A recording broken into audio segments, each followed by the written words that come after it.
Boa tarde, então, a todos vocês que estão presentes aqui hoje. Boa tarde ao pessoal que nos acompanha em casa. Que a gente possa, nesse momento, vincular um pouco do nosso dia a dia, prestar atenção em tudo que vai ser dito aqui. Antes da gente ir para a atividade, eu gosto de lembrar a todos vocês que estão aqui, ao pessoal de casa, inscrevam no nosso canal do YouTube, SEB MVM, para ajudar a divulgar conteúdo espírita mais sério, mais lúcido, para que chegue cada vez a mais pessoas, tá bem? Então, que sirva para todos vocês. Vem aqui muitas vezes querendo buscar mais paz, porque a gente sempre na nossa vida quer isso, né? A gente quer ter paz, quer ter estados de tranquilidade.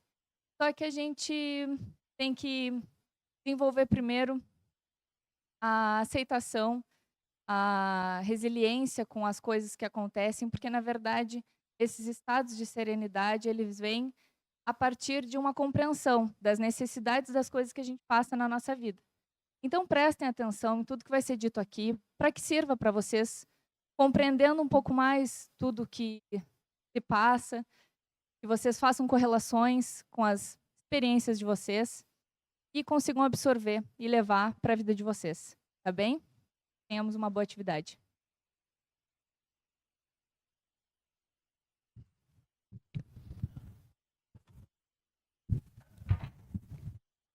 Boa tarde a todos vocês que se encontram aqui presentes, né, encarnados e desencarnados. Boa tarde ao pessoal de casa que nos acompanha usualmente. Aqui de novo um pedido que eu normalmente nunca me lembro disso, que é para vocês marcarem, compartilharem, se inscreverem nos canais que a sociedade dispõe aí, nos vários meios de comunicação pela internet, porque isso nos ajuda muito. Não é questão financeira, porque a gente não tem retorno de 1 centavo desses investimentos todos. Em função da divulgação doutrinária, da sua característica fundamental, do entendimento que é necessário ser feito a respeito dela. Agora mesmo a diretora aqui estava falando a respeito disso, né? É no Espiritismo uma coisa que fala de forma prática, essencial da vida, né? Então ele é muito necessário, né? Como ela disse, para ter a resiliência em função das dificuldades que caracterizam a vida, né? E entrando diretamente, então, agora passando a parte da atividade dessa tarde, eu vou falar uma coisa que, em função das perguntas que têm advindo muito em relação a isso, assim, por que eu, por exemplo, na abertura quando eu dou boa tarde para encarnados e desencarnados? Porque realmente tem muitos desencarnados presentes, assim, muita. A população desencarnada, normalmente, ela é mais do que o dobro da população que está encarnada, do pessoal que vem presente fisicamente aqui. Como eles são criaturas, são pessoas, têm reações, sentimentos iguais aos nossos, e nunca normalmente são tratados como elementos participativos, que na realidade são. É preciso que a gente se dirija a eles da forma usual, tradicional, que a gente se dirige em relação a qualquer criatura que está encarnado, que é perceptível. Então, por isso que é feito dessa maneira, porque é um ato natural em relação a isso.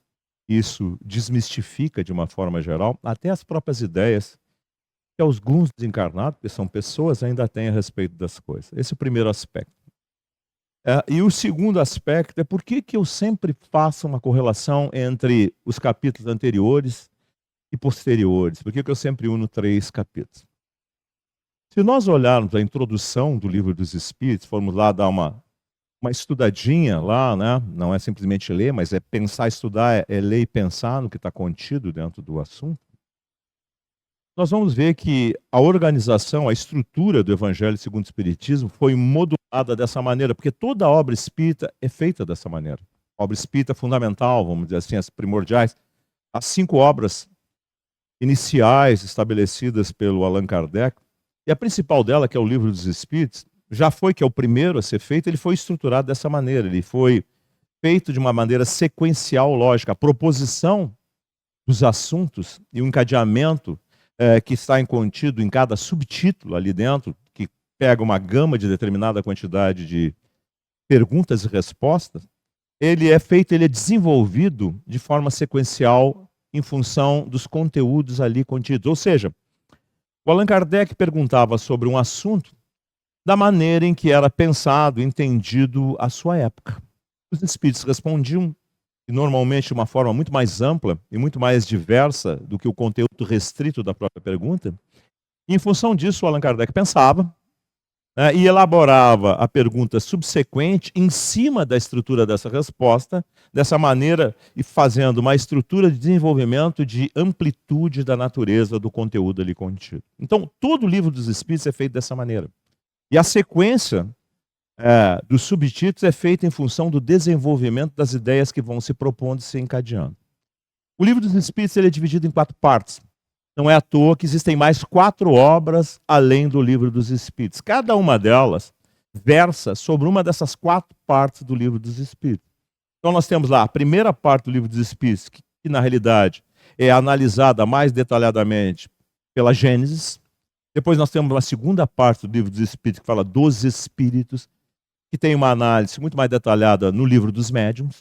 Depois nós temos uma terceira parte do livro dos Espíritos, que fala das leis morais, falando da lei natural e de seus desenvolvimentos, né? E todo o processo didático proposto pelo Allan Kardec, fazendo uma comparação com o decálogo de Moisés, no sentido de mostrar o fundamento educativo que ele se reveste, que na realidade é estruturada, né, e é amplificada, e é debatida e entendida através dessa obra que nós utilizamos, aqui o Evangelho segundo o Espiritismo. E por último, a quarta parte do livro dos Espíritos, que fala das consequências, né, do sentido geral de todas as coisas, que é contido na obra Céu e Inferno, que tem por título uma analogia da ideia que se tinha à época de como na realidade seria a distribuição e a estrutura do mundo espiritual. Tá? Então lá se faz uma série de versões, de comparações, utilizando os comportamentos, as estruturas psíquicas, os modelos sociais vigentes à época, os espíritos são condições reflexas disso, né, de maneira que a gente entenda a dinâmica de como a coisa toda funciona. Então, no nosso caso de hoje, o Evangelho segundo o Espiritismo também é estruturado dessa maneira, né? E isso está explicado na introdução. Na introdução do Evangelho segundo o Espiritismo tem todo um desenvolvimento de entendimento de como ele foi feito. E tem uma segunda parte dentro dessa introdução que fala da doutrina socrática, ou seja, da estrutura de formação da filosofia, de como Sócrates, em diálogo com seu dêmon, ou seu espírito, que na realidade conversava, Sócrates tinha mediunidade, né? E com ele estabeleceu esses amplos diálogos que são a base da estrutura da filosofia como chega até os nossos tempos. E o livro dos Espíritos e a própria doutrina espírita, apesar de estar contido dentro do espiritualismo, tem uma forma, uma estrutura de entendimento filosófica. Por isso que a gente faz exposição doutrinária, e na realidade é um processo, né, de desenvolvimento, de estruturação racional em relação ao entendimento do modelo educativo proposto por Jesus, que é o Evangelho, em cima da estrutura do povo hebraico. Então o que a gente faz na exposição é uma correlação entre os fundamentos ali contidos na sociedade hebraica e a nossa sociedade.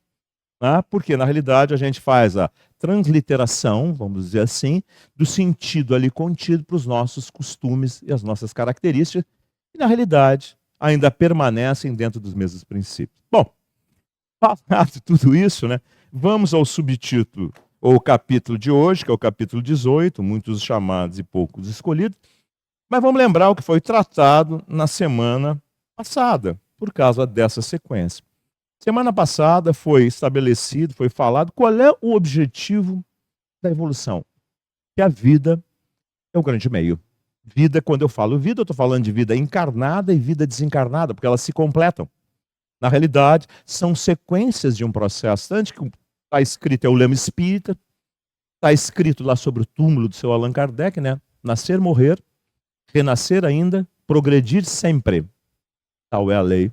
Então, essa condição, esses processos, ora encarnado, ora desencarnado, ora encarnado, ora desencarnado, se completam e se estruturam nas experiências que nós temos de viver, suas consequências, né? E tudo que ela produz.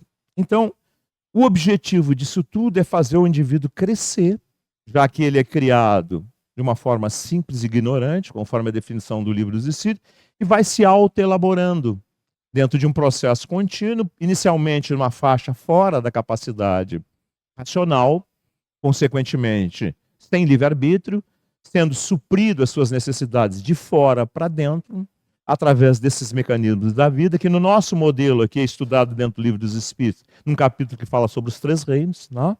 E que depois entra nessa faixa conhecida por nós como humanidade, que dentro da estrutura espírita é uma etapa de desenvolvimento do espírito imortal, né? Cunhada no desenvolvimento da razão, que é estruturada em cima do desenvolvimento do livre-arbítrio, que vai se desenvolvendo proporcionalmente à medida que o ser avança, junto com o desenvolvimento da consciência, né, que cresce à medida que o ser vai se desenvolvendo, estabelecendo aí as condições de autogerenciamento, né, o desenvolvimento de uma memória de mais longo prazo, a fim de, na realidade, nós concatenarmos e, na realidade, juntarmos as experiências que nos dizem respeito. Nós somos um ser contínuo, já que o espírito nunca morre, então ele é um ser contínuo dentro do tempo. Então, na realidade, é aí que a gente vai entendendo, né, uma coisa que a grande maioria tem dificuldade de entender, porque a gente olha as coisas materialmente. E materialmente existe um sentido de tempo vetorial. O que é isso? É um tempo com intercalações. Como o espírito, na realidade, ele não sofre essa descontinuidade, ele é contínuo, na realidade, nós trazemos embutido daquilo que a gente chama de presente, as estruturas vivas, oriundas das experiências pregressas, que ainda fazem parte do presente. Por isso que, na realidade, dentro da doutrina espírita, não tem punição. A expiação, a palavra expiação, na realidade, é uma revivência de um conteúdo, de uma experiência, de uma prova, que é repetida porque, na realidade, não foi absorvida. Né? Então, nós somos seres contínuos. Então, dentro dessa conjuntura, nós vamos avançando em autodesenvolvimento e chegaremos à plenitude relativa, né, que é capaz de o ser que é criado estabelecer. Estabelecendo dessa maneira a compreensão de Deus, que hoje nós não temos compreensão de Deus, suas leis e da nossa própria estrutura profunda, nos tornando harmônicos para conosco mesmo e para com tudo. Sendo isso sinônimo de felicidade plena. Como isso é feito dentro do tempo? Como a vida faz essa proposição? Como, na realidade, esse processo é desenvolvido? Que é o capítulo de hoje. Né? Diz que todas as criaturas, a palavra muito significa um número muito grande. Né? Se a gente olhar dentro da encarnação, a gente vê isso. E se a gente olhar dentro das encarnações sucessivas, por isso que se fala em muitas vidas, pluralidade das existências, nós vamos ver isso também acontecendo no degrau evolutivo que cada um é capaz de absorver. Tem um capítulo do Evangelho segundo o Espiritismo que tem por título Não coloqueis a candeia sobre o alqueire, que fala exatamente disso, né? Que é a ideia da proporcionalidade da informação e da absorção. Que lá é utilizada a figura da capacidade de ver, de enxergar dentro de um ambiente. Era uma analogia, uma figura utilizada por Jesus. Então, como nós não somos nem todos criados nem ao mesmo tempo, Deus não criou num único momento, Deus cria continuamente, então sempre está criando espíritos, por isso que o universo se expande, que é uma coisa que a ciência constata, né? E se expande de uma maneira em velocidade cada vez maior, quer dizer que Deus cria cada vez mais, é uma constatação derivada disso. Né? Na realidade, os seres todos estão criados dentro de um mesmo modelo, que no Livro dos Espíritos é definido como simples e ignorante. Né? Então, não tem nada e a sua construção, a sua estruturação é da forma mais simples que existe. E é definido, na primeira parte do Livro dos Espíritos, dando nome para isso, para um princípio, um fundamento. E ditando ao lado dessa palavra a sua característica, princípio inteligente. Então, a gente estudando o Livro dos Espíritos, lá na pergunta 27, dentro dos elementos gerais da criação, a gente vê que tem 2 grandes princípios na criação. Esse princípio que é o fundamental, que é o princípio inteligente, e um meio que foi estabelecido para que esse princípio inteligente tivesse condições de realizar as experiências que vão dotando, vão capacitando ele de seu autodesenvolvimento. Inicialmente, como eu disse para vocês, de fora para dentro, mas que vai fazer um cabedal, uma estrutura que vai possibilitar, em determinado momento, que ele possa gerenciar essa estrutura acumulada por repetição e, a partir daí, comparando e analisando através da lembrança da memória de mais longo prazo, escolher. Sendo que essa escolha dele está associada à livre escolha, que no início é bem pequenininha e é tendenciosa. Por quê? Porque ele recém está entrando nos raios iniciais do desenvolvimento. Então, esse livre-arbítrio só vai se tornar pleno, na verdadeira acepção do termo, quando ele se desenvolver e se libertar das amarras materiais que foram o seu fórum educativo. Então, a gente entendendo esse bojo, essa estrutura da ideia geral, nós vamos começar a adaptar isso aos nossos estados, aos nossos entendimentos, que são os chamamentos de conscientização que existem para os seres dentro de todos os tempos. Então vocês notem que se nós olharmos lá nos afrescos gravados nas cavernas primitivas, o homem já buscava entendimento do que era a vida.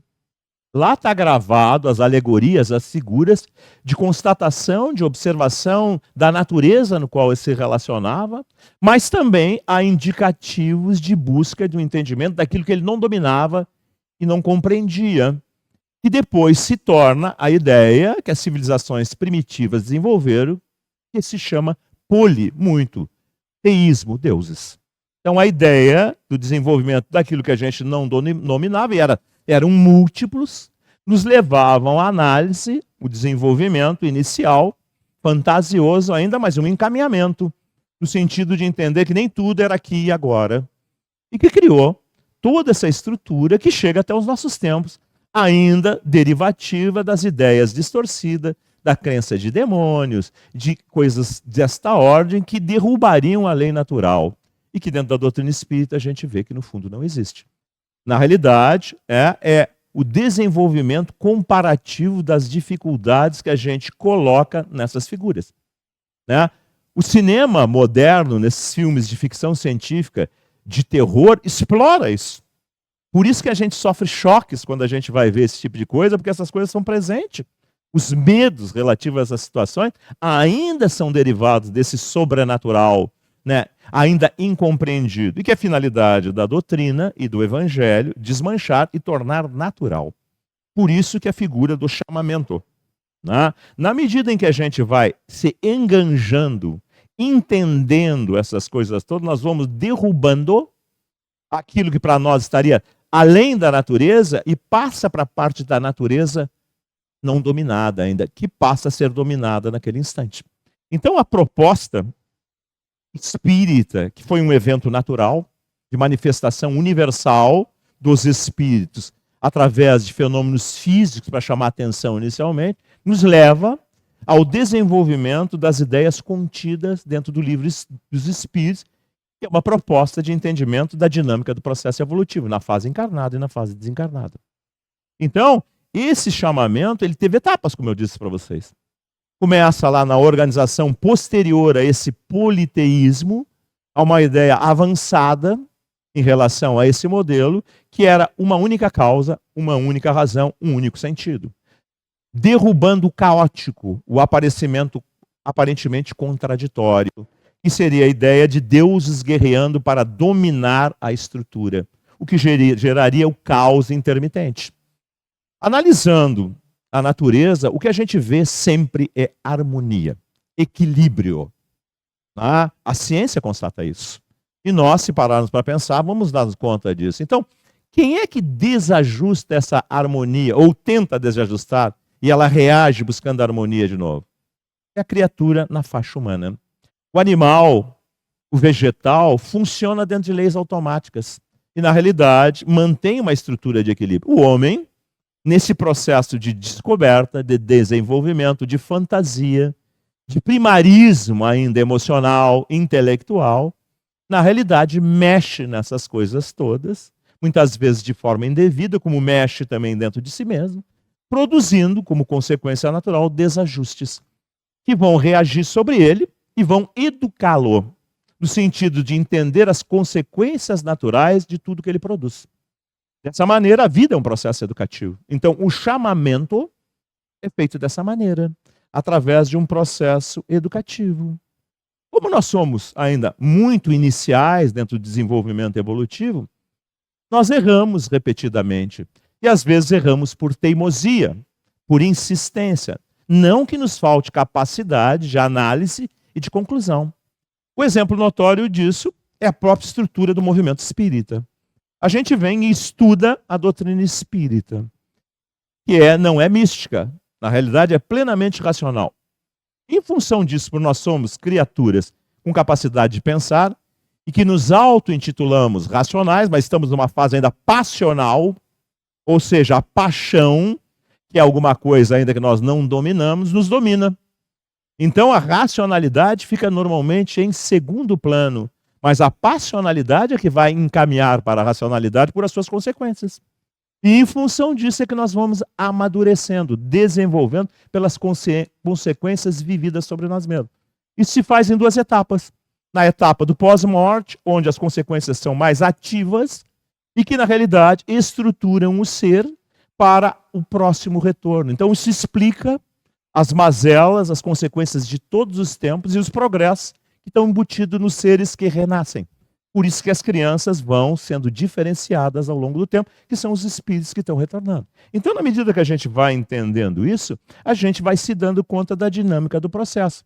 Mas a gente nota que esse processo não é muito rápido, já que, na realidade, se a gente olhar a história da própria humanidade, olhar a atualidade, por exemplo, nós ainda, em grande maioria, insistimos na manutenção de erros. Por isso é que tem guerras de todos os tipos. Coletivas, que são resultantes de associações de indivíduos formando sociedade com ideias, e também individuais, nos conflitos dentro da sociedade e dentro das famílias. Então, o que isso representa? Baixo nível de resposta em relação às propostas de equilíbrio da vida. Por isso, a segunda parte, poucos os escolhidos.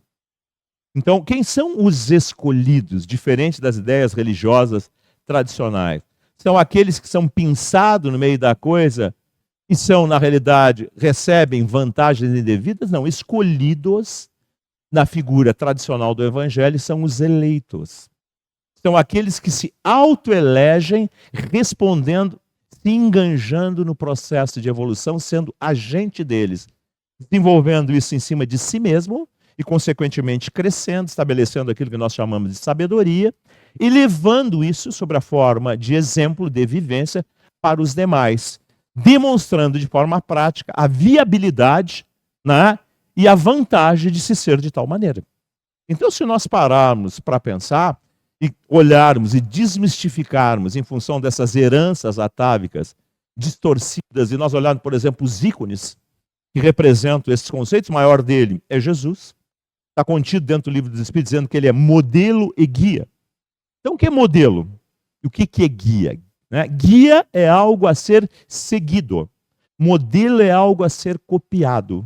Então, essa ideia traz para nós a base do Evangelho. Por isso que ele se auto-intitulava o Filho do Homem, dizendo que, na realidade, encarnado de forma natural, como estava igual a todos nós, ele vivia, na sua época, cumprindo as estruturas vigentes da sua época e demonstrando superioridade de comportamento em relação aos demais. Mas ele não se isolava, né? Ele não criava situações especiais, ele não ia para cavernas, ele não fazia jejum, ele não fazia nada dessas coisas.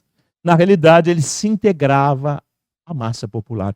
E mais do que isso, ele convivia com pessoas tidas como de má índole, desajustadas, marginalizadas dentro da sua sociedade. Ou seja, a ausência de pré-conceitos. Né? Inclusive, ele ensinava que os sãos não precisavam de médicos, mas os doentes, sim. E se nós olharmos que as suas lições são universais, se estenderam a toda a humanidade, a conclusão direta é que a grande maioria, se não a quase totalidade, são doentes. Por isso que o mundo é cheio de conflitos, de forma individual e de forma coletiva, que é o reflexo do individual. Então, se nós começarmos a olhar tudo isso, que é a doutrina espírita, isso, nós vamos começar a nos dar conta da nossa relação dentro de tudo. Se na realidade um Chico Xavier traça uma característica de normalidade dentro de vida, trabalhando, ganhando pouco, tendo doenças, tendo uma série de dificuldades, na realidade, sendo muitas vezes marginalizado pela sociedade de uma forma geral, né, com exclusões, chamando isso ele daquilo. Hoje ele é universalmente aceito. Mas na sua trajetória dentro do tempo, nem sempre foi assim. Ele passou por inúmeros problemas. E persistiu e venceu.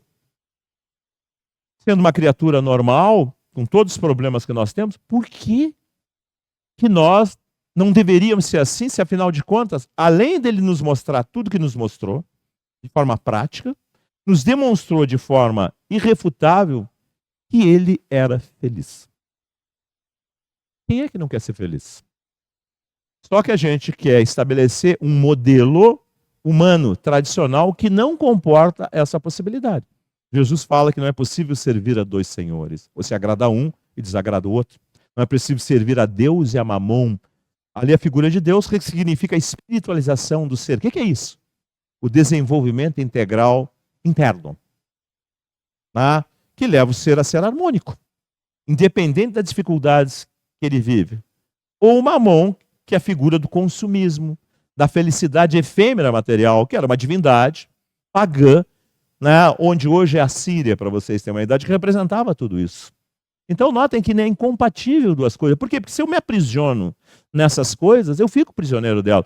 Onde a gente vê isso? No fenômeno mediúnico. O fenômeno mediúnico é uma janela para a gente ver o mundo espiritual imediato, isso que está aqui na volta. E o que a gente vê? A gente vê criaturas mortas, de corpo biológico, mas ainda presas a conceitos, a dependências psicológicas, emocionais dessa ordem. Não saem do Mamon, não saem daqui da volta. Inclusive, o que a gente vê mais? Tem partes dentro da estrutura espírita que fala disso. Na conclusão do Livro dos Espíritos é falado isso. E no capítulo que fala a respeito de sede perfeitos e trabalhadores da última hora, também fala do problema que existe em que a gente tem informação e não viver. E fala dos espíritas imperfeitos.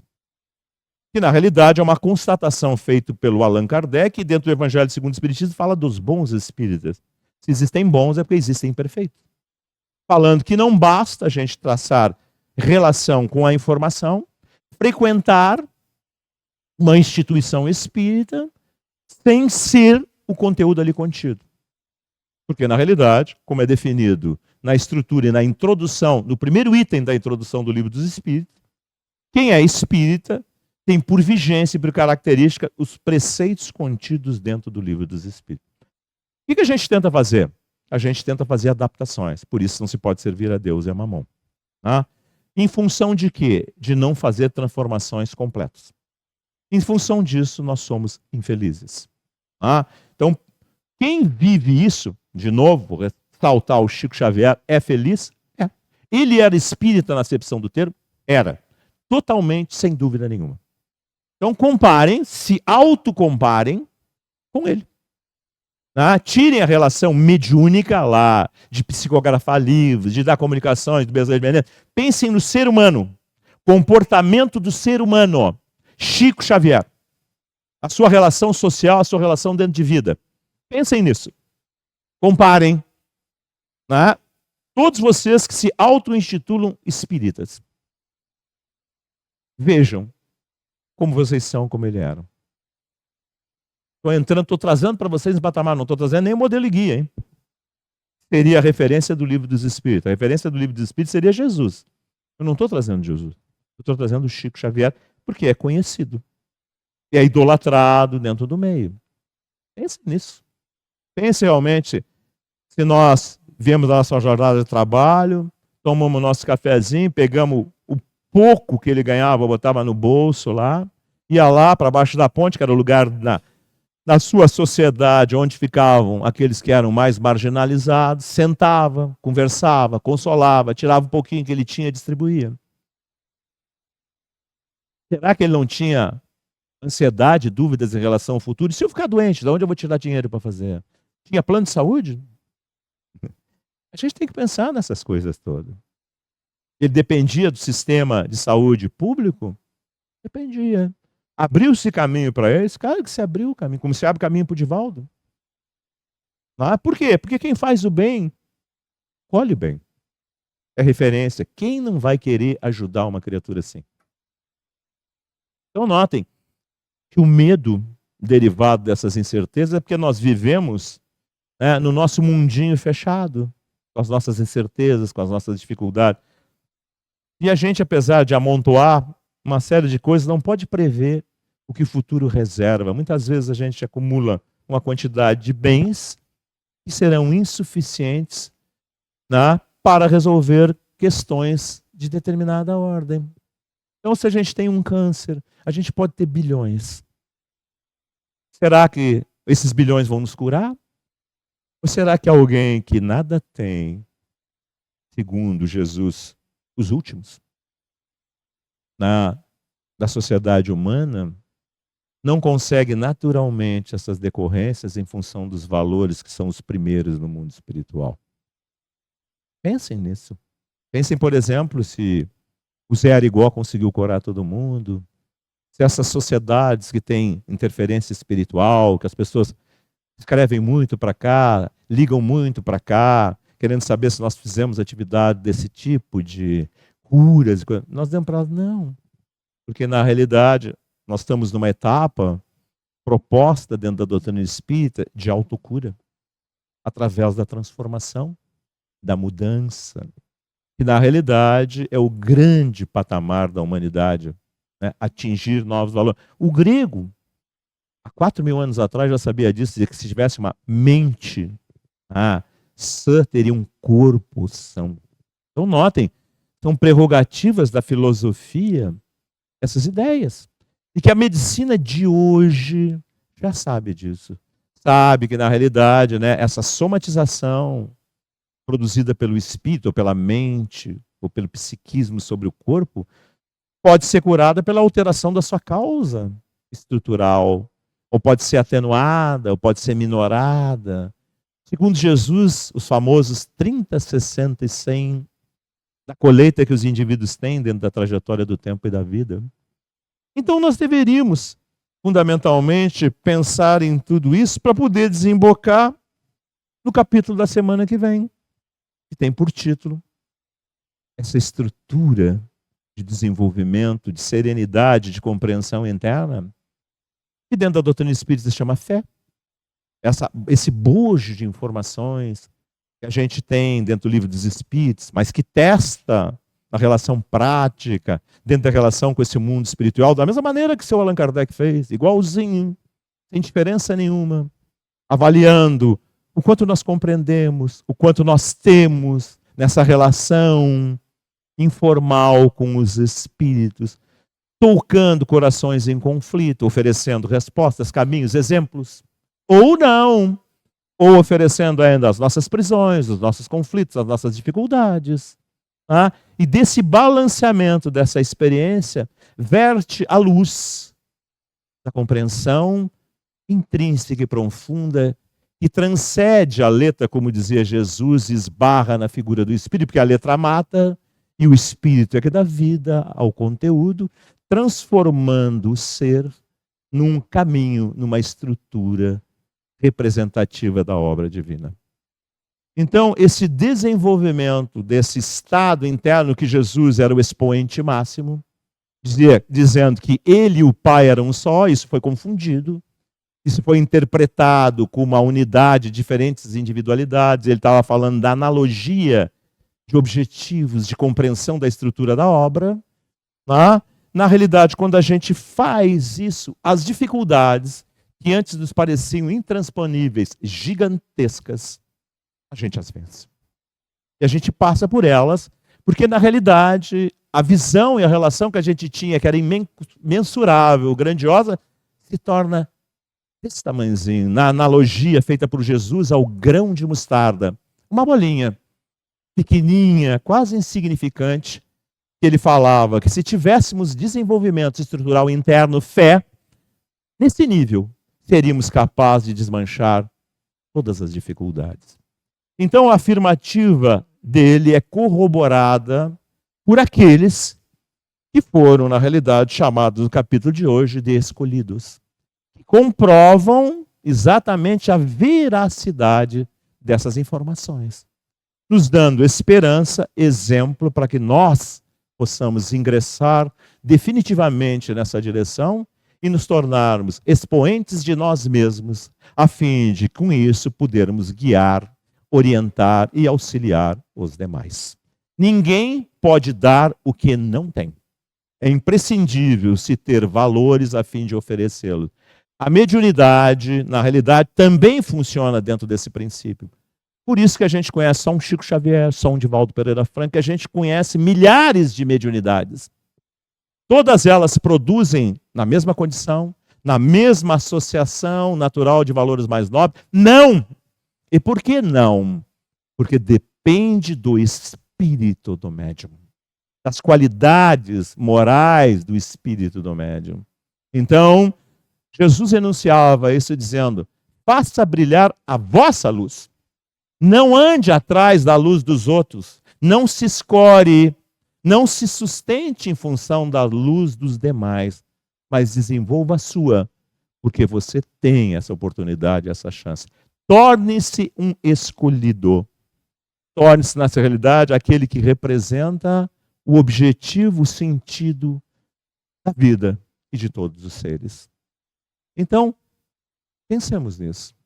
Refletamos sobre essa condição e que a gente venha para um centro espírita, à distância como vocês estão, ou presente como vocês estão aqui, imbuídos, né, movidos, transformados internamente nessa direção. E aí já recebemos 99% do que era necessário. Aí 1% que o passe vai fazer é só uma complementação daquelas possibilidades que nós temos.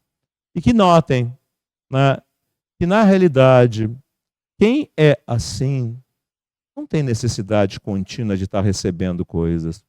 Francisco falava muito disso, né? Dizia ele: é preferível dar do que receber. Porque quem dá, tem. E como dizia Jesus, dá da sua abundância. E quem não tem, é carente. Vive mendigando, vive implorando, vive em depressão, vive dentro de todos os conflitos que nós conhecemos. E para terminar, olhem os exemplos dentro do tempo. Olhem, como eu disse, o Chico Xavier, sua vida, suas características. Olhe Paulo de Tarso, que era pungente na sociedade hebraica, no mais alto cargo, mais valorizado, abandona tudo isso. Se torna um tecelão para sobreviver de tendas. Se torna um corpo embrutecido, mãos duras, calejadas. Porque ele olha o seu exemplo notório que o despertou para isso, que era Estevão, um escravo humilde, que tinha o brilhantismo do seu espírito. Ali está o início da jornada de Paulo, ainda revoltado pela perda de Abigail que ele mesmo criou, pela flagelação do Estevão, mártir, primeiro cristão, tão pouco falado e conhecido, e que leva ele à estrada de Damasco, onde a fragilidade e a impotência da cegueira faz com que ele tenha que buscar aquele que ele iria matar, Ananias, que o encaminha, o orienta e o desenvolve para tornar-se o brilhante Paulo que todos nós conhecemos. Então pensemos nessas histórias de todos os tempos, do passado remonto e da atualidade de um Chico Xavier. E possamos nós também olharmos as nossas próprias histórias e através delas dignificarmos a nossa vida, a nossa existência e fundamentalmente a humanidade de qual participamos.